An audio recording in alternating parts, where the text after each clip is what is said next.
여기에 걸리시는 분들이 굉장히 많으실 것 같거든요. 바람 펴서 집 나가가지고 장례식장 찾아와서 재산 뭐 있냐고 물어보더라 분노하시는데, 구하라법이라고 해서 부모에만 국한되어 있다는 부분이, 뭐야 왜 네가 우리 엄마 집 다 가져가? 내 유류분 내놔. 이제 이렇게 하는 게 이제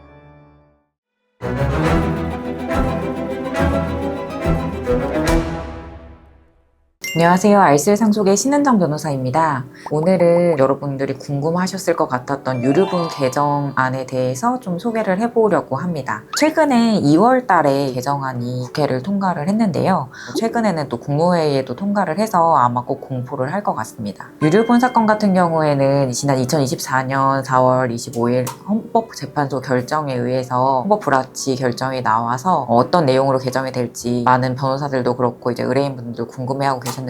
유류분에 대한 방어를 할 수 있는 법리가 새로 생기는 것이냐, 이게 이제 사실 핵심이었거든요. 유류분 피고 사건을 진행하고 계시는 분들이 딱 집중하셔가지고 보셔야 되는 영상입니다. 일단 오늘은 가장 중요한 부분 4가지만 핵심적으로 말씀을 드리려고 합니다.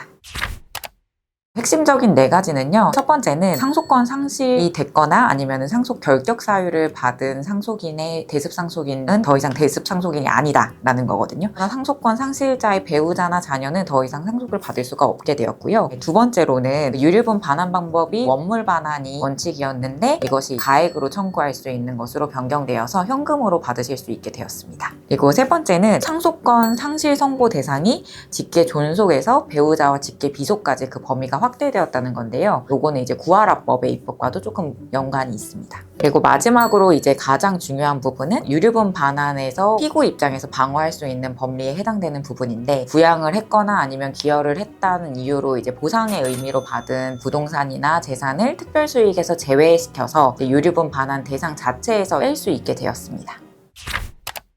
항변할 수 있는 그런 사유들, 그리고 상속권 상실을 받을 수 있는 사유, 요거는 2024년 4월 25일 이후에 개시된 상속에 대해서는 모두 다 소급해서 적용이 가능하게 되었습니다. 대신에 가액 반환으로 받는 부분, 요거는 법 시행 이후에 개시된 상속에 대해서만 이제 적용이 되겠습니다.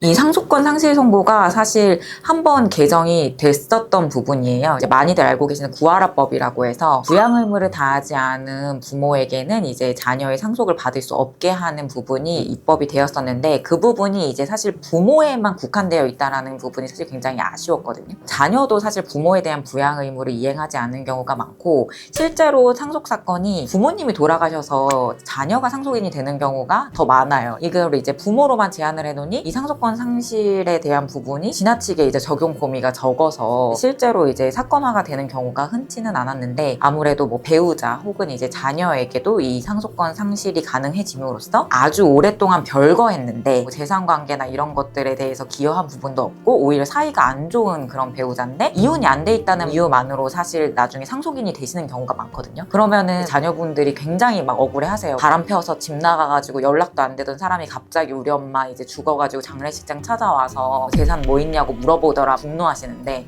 사실 그거를 막을 수 있는 방법이 현행법에서는 없었거든요. 이제는 이 상속권 상실 청구가 가능하게 됨으로써 그런 배우자 혹은 아예 뭐 집 나가서 이제 연락 두절된 그런 자녀에 대한 상속원이 이제 상실될 수가 있는 거죠. 이거는 그냥 그런 사실만 가지고 바로 인정이 되는 것은 아니고, 사유를 안 날로부터 이제 6개월 안에 이제 청구를 하셔야 되기 때문에 이 부분은 청구가 가능한지 도과되지는 않은지를 이제 변호사랑 상담을 하시면 좋을 것 같습니다.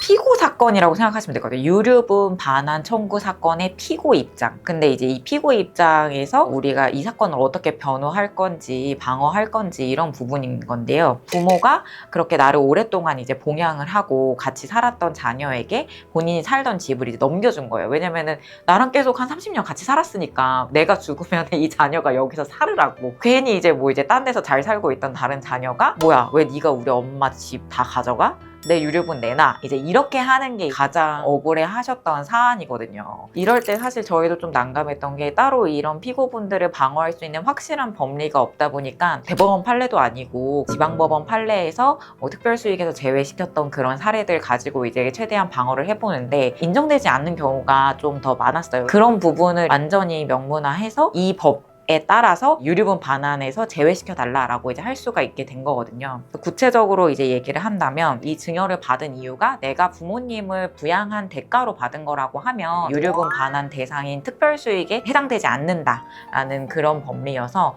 이 법리를 가지고 이제 방어를 하실 수 있는 분들이 굉장히 많아질 것 같아요. 저희 법인에서도 지금 진행 중인 유류분 사건 중에 일부는 아예 진행이 안 되고 있었던 사건들이 꽤 있거든요. 입법 개정을 보고 판단하겠다, 진행하겠다라고 했기 때문에 뭐 추후 지정을 해놓거나 아니면은 뭐 진행을 한참 해놓고 선고를 하지 않고 있거나 하는 사건들이 꽤 많아요. 이 법안에 따라서 다시 다퉈볼 수 있는 여지가 생기는 거기 때문에 뭐 1심 사건 끝나신 분들은 항소심에서 진행을 하셔도 좋고, 아니면 1심 사건 중에 이제 진행하실 수 있는 분들은 1심에서 다시 다퉈보셔도 좋을 것 같습니다. 부양 의무를 해태하신 분이 있는 경우, 예를 들어서 뭐 우리 아빠 혹은 아니면 같은 자녀들 중에서도 폐륜적인 행위를 한 상속인이 있는 경우 상속권 상실 청구를 할 수 있기 때문에 이런 부분들을 확인을 해보셔야 될 것 같고, 그 다음에 유류분 반환 청구의 이제 피고분들, 유류분 소송을 진행 중이신 분들은 또 이런 조항을 적용을 해서 방어를 하실 수 있기 때문에 꼭 이 부분을 주목해 보셔야 될 것 같습니다. 2024년 4월 25일 이후에 상속이 개시됐다는 거는 2025년 4월 25일 이후에 사망한 사건에 대해서는 다 적용이 된다는 거기 때문에 여기에 걸리시는 분들이 굉장히 많으실 것 같거든요. 이런 분들은 이제 조금 찾아보시고 상담도 받아보시면서 진행을 하셔야 될 것 같습니다.